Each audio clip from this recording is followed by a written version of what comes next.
Today's devotion is from Mark 14:43-52. Just as he was speaking, Judas, one of the 12, appeared. With him was a crowd armed with swords and clubs, sent from the chief priests, the teachers of the law, and the elders. Now the betrayer had arranged a signal with them.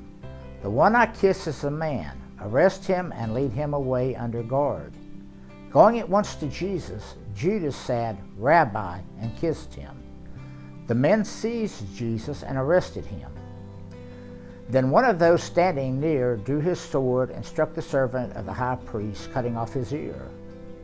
"Am I leading a rebellion," said Jesus, "that you have come out with the swords and clubs to capture me? Every day I was with you, teaching in the temple courts, and you did not arrest me. But the scripture must be fulfilled." Then everyone deserted him and fled.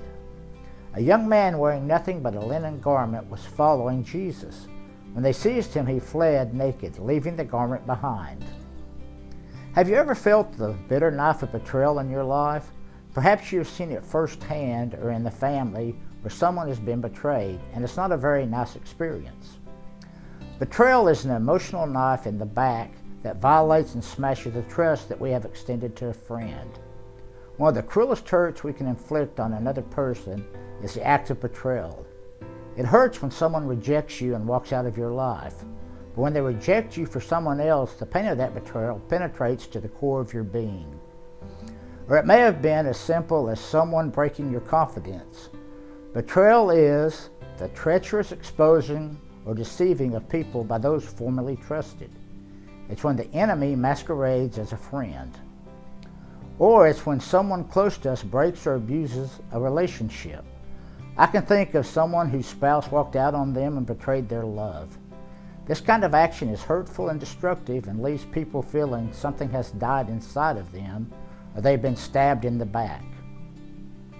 Being in the Air Force, my last duty assignment was to a small unit with 15 to 18 individuals.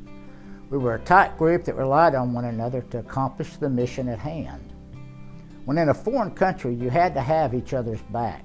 You had to be able to trust the person on your left and right with your life. Betrayal would lead to mission failure or even death. Even when we were at our home base, we still were together and did things to create a family atmosphere and build trust with one another. That was the Air Force way for me. Betrayal was never a part of this unit. When I left the Air Force, it was a rude awakening to see how people would use the knife of betrayal to think they were getting ahead. It was what I learned to be a dog-eat-dog world. You could not rely on anyone, it seemed. It was looking out for yourself and no one else. I really struggled with this type of working environment where it seemed it was me against the world. As we look at the text from Mark 14:43-52, the Jewish leaders were looking for a way to get rid of Jesus. Judas was looking for an opportunity to make a quick buck and to gracefully exit from his commitment to Jesus and the 11 friends. Judas identified Jesus to the temple police by going up to him and kissing him on the cheek. Was there ever a more powerful symbol of betrayal? Jesus knew it would be Judas who betrayed him and led to his arrest. What Judas did that night was of his own free will. He knew what he was doing in the act of betrayal and only thought of himself at that moment. So Jesus understands what it's like to be betrayed by his close friends. I don't know what betrayal you're going through, but I can tell you that Jesus knows and Jesus understands. No matter what you're going through as a betrayed person, Jesus is there for you. God has a purpose in everything that we go through, and God's purpose always prevails in our lives.